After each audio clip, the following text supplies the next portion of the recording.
நீதிமன்ற court Delhi to Tamil Nadu, Tamil Nadu to Delhi. நீதி அரசர் இராணுவ தளபதியார் கையில் கணக்கு எடுக்க வேண்டியது நீதிமன்ற கோர்ட்டில். கடவுள் தான் வெளியே எடுப்பார். கோர்ட்டில் அத்தனை வழக்காடுது, எல்லாமே வழக்காடுது.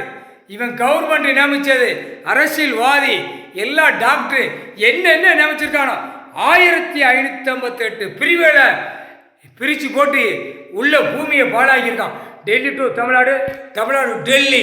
3/4 கவர்மெண்ட் வேலைக்காரனுக்கு கணக்கு போட்டாச்சு.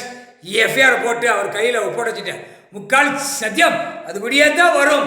பூரா கவர்மெண்ட் வேலைக்கார ஆணும் பெண்ணுக்கும் எஃப்ஐஆரில் தான் வரும். அரெஸ்ட் வாரண்ட் வரும். 3/4 நீ போட்ட கையெழுத்து, கவர்மெண்ட் போட்ட கையெழுத்து 3 தலைச்சக்கரம் உள்ள கையெழுத்த குடிப்பார். 3/4 புரிஞ்சிக்கோ.